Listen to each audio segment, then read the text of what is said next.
place un dispositif avec des micros, avec des corps sonores. Il y a la distinction entre corps et objet sonore. Le corps sonore, c'est par exemple la table qui fait du bruit quand je toque dessus. L'objet sonore serait l'enregistrement de ce toc qui serait repris sur une bande magnétique ou maintenant sur un logiciel numérique, et ça devient une entité en soi déconnectée du doigt qui a servi à faire le toc. Donc déconnectée de l'écoute qui est une écoute qui essaie d'identifier. Il faut bien savoir que le sens de l'ouïe est un sens qui, historiquement, dans l'évolution humaine, est un sens annonciateur du danger. On voit devant nous, mais on écoute à 360 degrés. Donc, lorsque vous prenez dans la forêt et que vous entendez un craquement de branches, c'est ce son et cette capacité d'identifier le son qui va faire que vous allez penser que c'est un animal dangereux et lourd qui a fait craquer ce bois, ou un bruit fortuit qui n'impose pas que vous vous retourniez. Donc en fait, notre habitude d'écoute est une habitude d'écoute qui est souvent dirigée vers l'identification. On se dit, voilà, c'est un son de piano, c'est une pierre qui tombe, c'est une voiture qui passe. On l'utilise souvent pour traverser la rue, parfois on ne prend pas la peine de regarder, on écoute s'il y a une voiture qui passe. Mais ce que Schaeffer va faire découvrir quelque part, c'est de se dire, et c'est pas innocent, c'est dans le temps que ça devient possible. En fait, Philippe a montré que l'on pouvait, avec Ruttmann par exemple, que l'on pouvait enregistrer le son déjà sur un support de film, avec le son optique au cinéma. Et puis il y a eu, enfin avant il y a eu bien sûr le cylindre, il y a eu les 33 tours et avant, j'ai oublié combien c'était. 78 tours. 78, c'était 78. Et puis dans les années 40, mais ça devient, c'est au départ uniquement à destination des militaires, arrive l'enregistrement sur un support linéaire qui est d'abord le fil magnétique et puis la bande magnétique. Et en fait, le simple fait de pouvoir enregistrer le son va permettre de réécouter le même son plusieurs fois d'affilée. C'est ce qu'il appelle l'écoute réduite, c'est-à-dire de se concentrer vraiment sur le résultat sonore. Auparavant, si on voulait écouter le même son plusieurs fois, c'était impossible. On peut bien sûr demander à un violoniste de faire plusieurs fois la même note, mais chaque exécution d'une note sera différente. Et ce que vous avez entendu dans les exemples qu'a montré Philippe, c'est cette notion de loop. En fait, les gens qui font du sampling n'ont rien inventé maintenant. C'était des techniques qui avaient été appelées par Schaeffer la technique, de manière très élégante, du sillon fermé. En d'autres mots, c'est la griffe sur le disque, qui fait qu'on relie le même sillon encore et encore, et c'est là-dedans qu'il va arriver dans cette notion d'écoute réduite, où ce son qui, lorsque l'on l'écoute qu'une seule fois, on va se focaliser sur l'identification de sa source, et à partir du moment où il tourne en boucle de manière un peu hypnotique, on va commencer à étudier ce son pour ses caractéristiques timbrales, pour sa qualité sonore. Et donc, tout l'objet de ce traité des objets sonores, c'est également d'abord de faire une typologie des sons, essayer de faire différentes catégories de sons, un peu comme Russolo l'avait fait avec sa machine, mais également d'imaginer des manières de combiner ces différents sons qui sont pris pour des sons et pas pour des notes, pas pour la construction d'un accord, pas pour la construction d'un contrepoint de manière classique. Dans les interactions avec la danse, il y a différentes choses qui rentrent en jeu. C'est par exemple la captation du geste du danseur. Et il y a différentes manières de capter ce geste du danseur. Alors comme je le disais, ça fait très longtemps que je travaille avec Michel Noiret, et la première chose qu'elle m'avait interdite en quelque sorte, c'est d'encombrer les danseurs avec des choses qu'ils porteraient sur le corps. Donc j'ai d'abord essayé de trouver des moyens de détecter ce mouvement de manière indirecte. C'est par exemple les surfaces que le danseur touche. On peut mettre des micro-contacts sur ces surfaces. C'est par exemple des capteurs à ultrasons, j'en parlerai un peu plus, c'est le principe d'écolocation de la chauve-souris. C'est par exemple l'utilisation de caméras. Et puis, dans un temps plus loin, enfin plus récent plutôt, on est arrivé à un degré de miniaturisation suffisant que pour pouvoir mettre des capteurs sur le corps du danseur sans le gêner trop. Il y a une chose qui parcourt un peu tout l'exposé, ou en tout cas toute l'expérience, c'est ce qu'on appelle le mapping. C'est-à-dire cette correspondance que l'on fait entre un geste qui est détecté et un contrôle des paramètres des instruments qui vont faire le son. On parle beaucoup d'instruments virtuels, c'est-à-dire que ce sont des instruments qui génèrent et transforment le son dans l'ordinateur et qui sont en fait des programmes, des bêtes programmes, mais qui deviennent vraiment instruments lorsque l'on associe des contrôleurs gestuels, des capteurs, ou ça peut être des potentiomètres, ça peut être des boutons, ça peut être beaucoup de choses, qui permettent en fait d'avoir un contrôle gestuel sur la manière dont vont se comporter ces algorithmes qui transforment ou qui génèrent du son dans l'ordinateur. Et donc ce mapping, c'est quelque chose de très important également parce que dans la finesse de l'interprétation du geste va résider une certaine qualité d'expressivité. Il y a le musicien qui utilise ces instruments qui, comme tout musicien, même si c'est un instrument nouveau, va en fait avoir une certaine pratique, la développer et avoir donc un geste de plus en plus précis, de plus en plus expressif. Il y a les danseurs qui également vont travailler pendant des mois sur une chorégraphie et vont donc également perfectionner, peaufiner certains gestes, et en fonction de leur capacité d'écoute, on va avoir des danseurs qui vont réellement être musiciens dans le spectacle.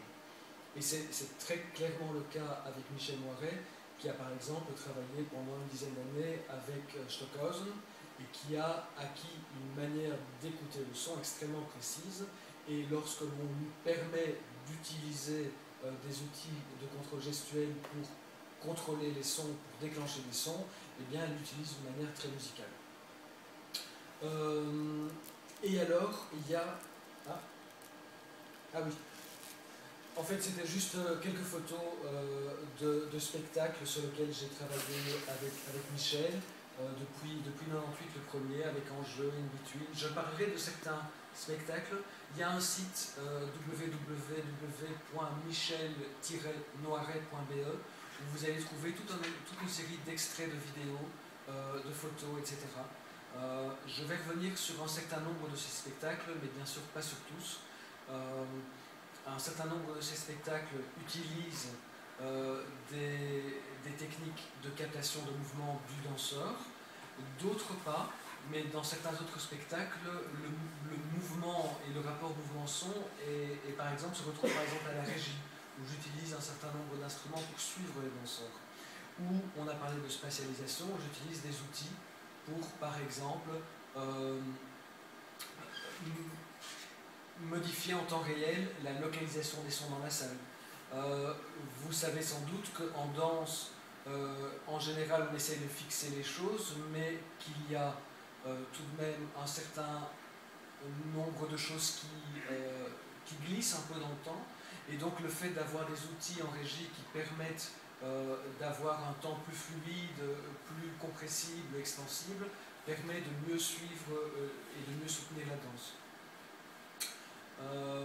Et ça, c'est le dernier spectacle hors champ que l'on jouera d'ailleurs le 21 et le 23 mars au Théâtre Le Manège à Mons, ou l'année prochaine en janvier de nouveau au National.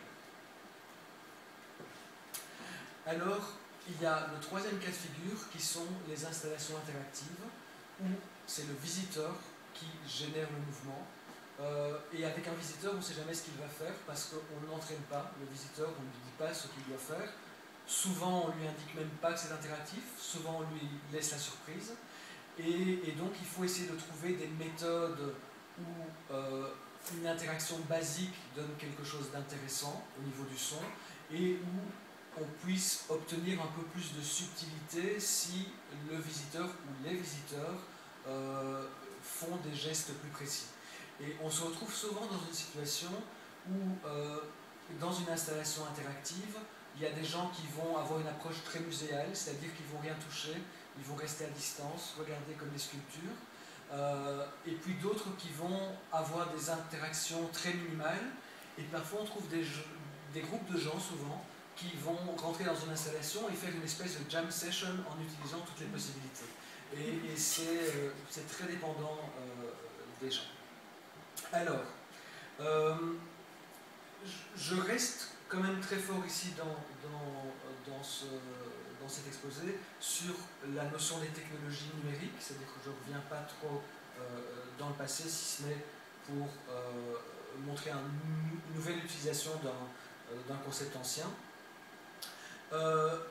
Dans le travail avec le mouvement, on pourrait arguer qu'en fait, il y a un mouvement qui existe dans le son, qui est l'énergie de ce que l'on a enregistré. Et par exemple, ici, c'est un exemple assez ancien, c'est la première fois que j'ai vraiment développé des logiciels spécifiques pour une pièce. C'était en fait l'analyse du son de l'eau. Et dans différentes bandes de fréquences, j'analysais l'énergie. Maintenant, on pourrait faire ça en temps réel sur un ordinateur. À l'époque, j'étais obligé de faire un traitement bande de fréquence par bande de fréquence, à enregistrer des notes en MIDI et ensuite travailler avec ces notes en MIDI. Et ce que j'avais fait, c'était, et toujours dans cette idée d'instrument, c'est que j'avais créé un instrument virtuel qui prenait ces flux de notes, et lorsque je jouais une note au clavier, les notes qui étaient enregistrées étaient attirées comme un aimant par les notes que je jouais.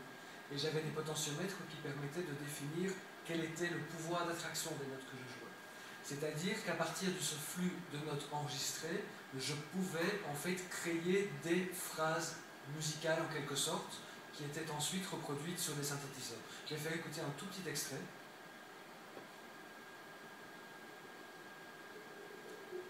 Où on entend d'abord le son de l'eau simplement filtré, et puis les notes qui sont toutes déclenchées par l'analyse et la transformation des notes analysées.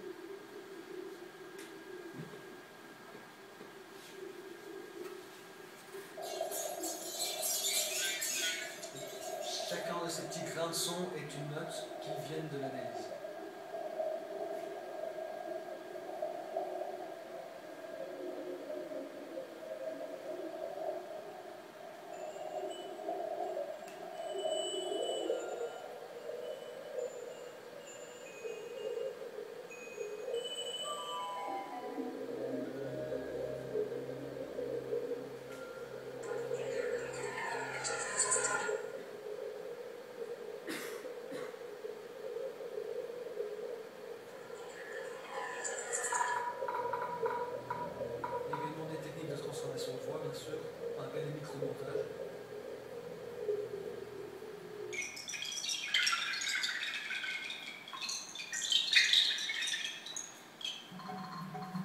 Je ne sais pas si vous entendez là, on reconnaît l'énergie de l'eau, donc quelque part on retrouve un espèce de mouvement qui est dans le son, même s'il n'y a personne qui a vraiment bougé, mais c'est le mouvement de l'eau. Je ne vais pas faire plus d'extraits de ça. Il y a une série de techniques dont je vais parler un peu parce qu'elles ont été pas mal utilisées dans les différents spectacles. Il y a quelque chose qui est la synthèse granulaire. Et en fait, la synthèse granulaire reprend certains concepts que l'on a trouvés par exemple dans PH concret de Xenakis. Xenakis, c'est quelqu'un qui s'intéressait très fort à l'aléatoire et à ce qu'on appelle la stochastique. Et donc il utilisait des équations mathématiques pour définir à quel moment devaient survenir différents éléments. La synthèse granulaire, elle est un peu basée là-dessus. C'est l'idée que l'on reconstitue un son à partir de fragments, ce qu'on appelle les grains. Ça peut être des fragments extrêmement courts, de l'ordre de 20 millisecondes à la limite de ce que l'oreille est capable de percevoir, ou des fragments plus longs. Et en fonction de ça, on va dans des textures qui sont plus lisses ou dans des choses qui sont plus rythmées. Le principe donc le principe c'est que l'on a un tampon mémoire, donc une mémoire où il y a un certain son qui est enregistré, et on va prélever un grain quelque part dans ce son qui est enregistré. Et en fait, ce qui est intéressant dans ce type de technique, c'est que le grain, on peut le lire à une vitesse différente de celle où il a été enregistré, Et on a un peu l'effet de la bande magnétique ou du disque, lorsqu'on le fait tourner plus vite, ça devient plus aigu, lorsqu'on fait tourner plus lentement, ça devient plus grave. Mais ce que l'on a avec la bande ou avec le disque, c'est que l'ensemble du son va aller plus vite ou plus lentement. Tandis qu'ici, on a une technique où le déplacement dans le son est indépendant de la vitesse de lecture du grain.